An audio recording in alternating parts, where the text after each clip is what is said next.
तो हमारे साथ एक स्पेशल गेस्ट हैं जो अपने ही परिवार में, हम क्योंकि कहते हैं ना वो, मैं कश्मीरी पंडित हूँ, अपने देश में दंडित हूँ, ये हमारे साथ अभी जुड़ रहे हैं। सर बहुत बहुत स्वागत। नमस्कार।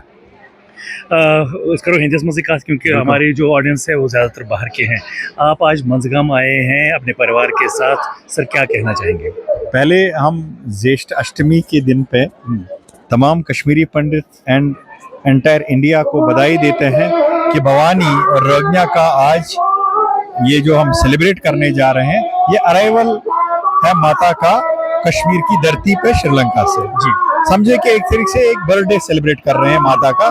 और ये मंजगाम में नहीं है, ये सिर्फ माता खीर भवानी तुलमुला में नहीं है, ये 6 जगहों पे आज माता के जहां जहां वो कमंडल से उसके जो वाटर ड्रॉप्स गिरे थे और वहां पे वहां उस अमृत से जो माता रूपी कमंडल में हम लेके आए थे, जो वहां से हनुमान जी जहां जहां वो गिरे हैं वहां पे स्प्रिंग टेम्पल्स बने, यानी माता वहां प्रकट हुई है एज स्प्रिंग्स, एज वहां पे नाग के रूप में।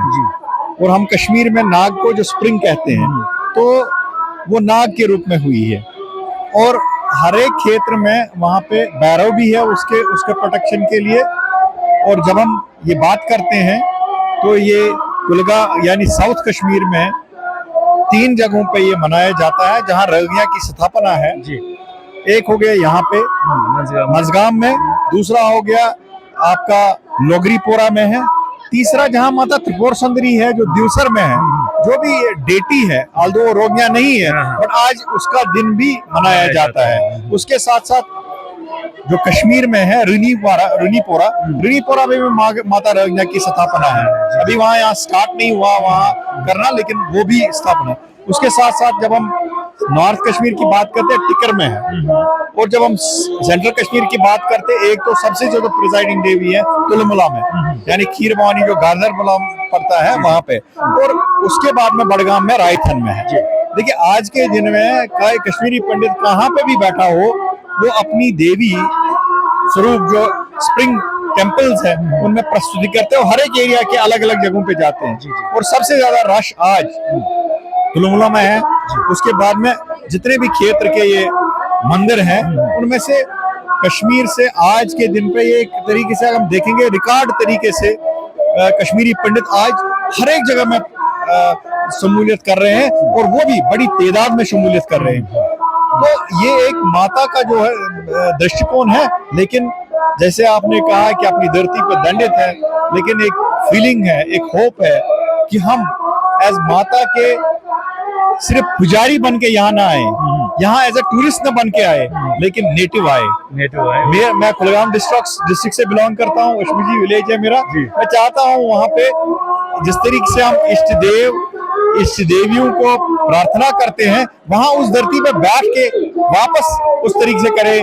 और उसी तरीके से हमारा जो ये सपना है, जब हम बात करते हैं अपनी लैंड को वापस लेने का, मुझे ये हमेशा सपना रहेगा कि मेरी ये होमलैंड जो है वापस मुझे वो होमलैंड मिले और मैं वापस स्थापित हो जाऊं, ताकि एक भव्य तरीके से वो जो एनर्जी सर्कल्स हैं, जैसे ये मंदिर हो, जब ये मंदिर में प्रार्थना पूजा नहीं होती थी तो उन एनर्जी सर्कल्स का कम भाव था। लेकिन जब हम कॉन्शियसनेस की बात करते हैं, जब हम सुप्रीम कॉन्शियसनेस या ट्रांसेंडेंटल कॉन्शियसनेस की बात करते हैं, तो कश्मीर एक धरती ऑफ नॉलेज थी, जहां से आयुर्वेदा निकला, जहां से योगा निकला। यहाँ से थोड़ी देर के पहले हमारे दोनों के बीच वाला इलाका पड़ता है गोदावरी, जिसको तीर्था गोदावरी कहते हैं, गुद्दर कहते हैं। पतंजलि का जन्म वहाँ नागा डायनास्टी में हुआ, और योगा महाभाषा दिया उसने, आयुर्वेदा का जन्म हुआ, म्यूजिक एंड डांस का जन्म हुआ। कश्मीर एक धरती ही नॉलेज की है, और हम उसके संतान हैं जो अब दुनिया में फैले हुए। जहां जहां हम गए, हमने अपनी नॉलेज, हमने गन नहीं पेन उठाया और अपनी नॉलेज को सभी जगहों पे। कभी कभार ये भी होता है कि आप अगर कोई अच्छे होते हैं तो उनको बोलते हैं कि आप इस धरती से आप पलायन करो, ताकि आप दूसरी धरती में भी वो नॉलेज फैलाओगे। तो मुझे लगता है कि हमारा ये भी एक है कि जब हम वापसी की बात करते हैं, तो मुझे लगता है कि ये जो सभी नॉलेज सेंटर्स हैं, जो ये टेम्पल्स हैं, मुझे लगता है कि इनका वापस रेस्टोरेशन एक नॉलेज कश्मीर की धरती को वो कॉन्शियसनेस वापस देता है, जिसकी वजह से हमें, मुझे लगता है कि हमें जल्दी ही अपना होमलैंड वापस मिलेगा। सर एक चीज़ और, जिस हिसाब से आपने इस कश्मीर के जो हमारे ये माता खीर भवानी है, हर जगह पे उनके बारे में बताया, हिस्ट्री को टच किया, तो यहाँ पर सर मंजगांव में एक चंदन का पेड़ भी है, तो थोड़ा सा उसके बारे में कुछ अगर पता हो आपको तो जरूर हमारे व्यूअर्स को बताइए। देखिए, बहुत सारे लोग जो है मुझे जो मिले वो यहाँ आते हैं, देखते हैं, पता, लेकिन हिस्ट्री के बारे में पता नहीं होता। देखिए, चंदन का जो दरख्त होता है, चंदन का दरख्त कश्मीर की धरती पे नहीं पाया जाता। तो इसका जो चंदन का जो, जब हम चंदन की बात करते हैं तो ये जब हम किसी भी तरीके से बैरव की स्थापना करते हैं कहीं पे, ये बैरव और नागा कल्ट का एक सम्मेलन है, जिसको हम चंदन जो है, चंदन के साथ हमेशा नाग रहता था, क्योंकि कश्मीर को नाग की धरती भी कहते थे, कश्मीर को शारदा लैंड भी कहते थे। शारदा स्तोत्रम यहाँ से लिखा गया है, जो आदि शंकराचार्य ने लिखा, और उसी तरीके से चंदन जहाँ से, अगर आप देखेंगे, जब हम माता की जर्नी देखते हैं एंटायर कश्मीर वैली में, जब कमंडल की बात करें कि इसको स्थापना कहाँ करनी है, तो जब हनुमान जी इसमें एंटायर एरिया में घूमे, तो एंटायर घूमने के बाद में उनको एक प्लेस चाहिए था जहां पे वो प्रिजाइडिंग देवी को, वो कमंडल को स्थापित करे। बाकी जगहों पे तो उसके अमृत के बूंदे गिरी और जहां से स्प्रिंग निकले, लेकिन उस स्प्रिंग में से भी एक मान्यता यह है कि उसमें कुछ बीज था जो वहां से हुआ, और माता का ही वो एक रिप्लिका वो माना जाता है कि जो ये चंदन का दरख्त है वो भी स्प्राउट हुआ है उस बीज से, जो माता के साथ ही आया था, और एक नागा कल्ट को भी रिप्रेजेंट करता है, क्योंकि जब हम नाग देश की बात करते हैं तो नागा कल्ट में चंदन का जो बहुत ही जबरदस्त महत्व होता है। तो जो ये एंटायर धरती है, एंटायर धरती में कितने चेंजेस हुए, कितने बदलाव देखें, लेकिन नॉलेज सेंटर, नॉलेज डीएनए कभी खत्म नहीं होता जी। कहीं पे भी आप जाइए, वापस कभी ना कभी ये फिर से स्थापित होगा और भव्य वीक से फूलेगा और फलेगा। आपने बहुत अच्छी बात बताई। तो सर एक मैसेज मैं चाहूंगा आपकी तरफ से, जो हमारे ऑल ओवर वर्ल्ड में विस्थापित समाज जिन्होंने एक किस्म से निराश हैं वो, और कश्मीर को एक किस्म से त्याग दिया है, क्या कहना चाहेंगे उनके लिए? देखिए, मैं ये चाहता हूँ कि हमारी जो स्ट्रगल है कश्मीर की, ये 702 साल की है जी। ये 13वीं सदी से, 13वीं सदी से स्टार्ट होती है, जहाँ से हमारी ये जर्नी ऑफ स्ट्रगल रहा। तो कितने भी स्ट्रगल रहे, आप देख लीजिए, कितने दौर आए, स्ट्रगल आए, लेकिन ये बीच जो है ना, नॉलेज जेनेटिक्स, नॉलेज डीएनए, ये खत्म नहीं हुआ।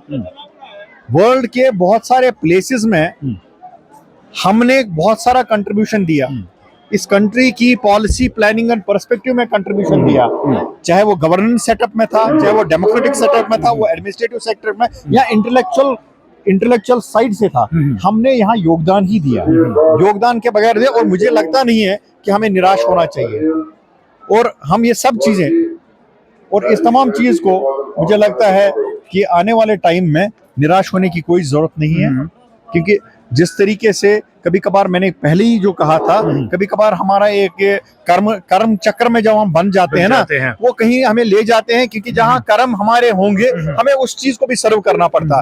आदि शंकराचार्य यहाँ आए, वो कर्मों से बंधन थे, उनको आदि शंकराचार्य को शक्तिज्म का कोई ज्ञान जो है ना, वो शक्तिज्म को कम मानते थे, लेकिन अल्टीमेटली क्या हुआ, वो शक्तिज्म को इस तरीके से उन्होंने, शक्ति का स्तोत्रम जो है ना, शारदा देश में, शारदा यूनिवर्सिटी में, वहाँ शक्ति स्तोत्रम लिखा सुंदर लहरी, हमने उसको ऑनर किया बाय नेमिंग गोपतीरथ या गोपाधरी, जो ज्येष्ठेश्वर महादेव बोलते थे शंकराचार्य के रूप में। हमने उनको भी प्रार्थना की बाहर लेके, अगर आप लिंकेज देखेंगे, हमारी क्वींस बाहर थी जी। हमने शैविज्म को फैलाया, हमने रिसर्च को प्रोत्साहन, मैंने जैसे कहा आयुर्वेदा, ज्ञान, ये यहाँ नहीं था आपका। बुद्धिज्म के जितने भी तक्षशिला, नालंदा के यूनिवर्सिटी, वो कश्मीर से थे, तो हमारे जेनेटिक्स से बुद्धिज्म का जो कंट्रीब्यूशन है, हमारा कंट्रीब्यूशन था। तो ये कोई जान फैलाने के लिए अगर हमें बाहर भी जाना पड़े, पलायन भी करना पड़ेगा, उससे घबराना नहीं चाहिए। जी जी क्योंकि अल्टीमेटली ये जो धरती है, ये पावन धरती है, आपको बुलाएगी, आपको ले आएगी और आपको फिर से स्थापना करेगी, और ये मेरा पूरा विश्वास है। बहुत बहुत धन्यवाद सर, हमारे से बात करने के लिए बहुत बहुत धन्यवाद सर। नमस्कार नमस्कार।